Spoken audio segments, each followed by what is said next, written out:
Department of Corrections moving to parole prisoners to reduce exposure to the coronavirus.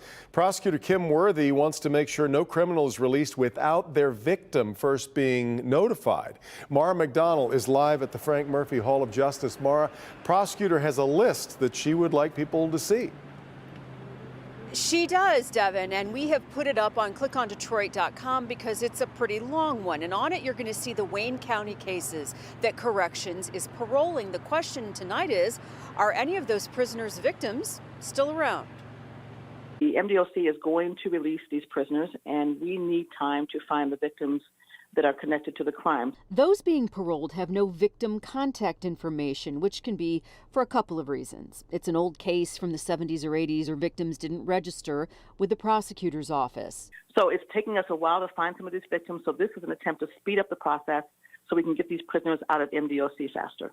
Worthy has given us a list of those being paroled, which we're putting on Click on Detroit. If you recognize any of the prisoners, they want to hear from you. Corrections is moving prisoners out of the system if they qualify for parole to get them out of the way of COVID-19. This was something that we've never done before, but obviously we're facing a pandemic that we've never faced before.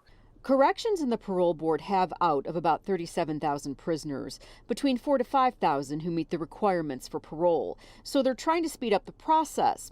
That process means alerting county prosecutors who is being released and asking them to waive a 28-day waiting period to move this process along. Worthy won't waive it. She says they need the time to find any victims. No case is the board feeling any pressure to parole people or get people out just because of COVID-19. They're making these decisions with public safety top of mind. Back here live, Corrections tells us they are in the process of testing every inmate at all of their facilities. So far, they've done 9. At this point, they say about half the prison population is testing positive for COVID-19. We're live downtown tonight. I'm Mara McDonald. Back to you. Yeah, Mara, on those releases, compare that with how many prisoners get paroled a month compared to where we are now. Well, usually, according to MDOC, they parole less than 700, between 600 and 700 a month. That's in a typical month.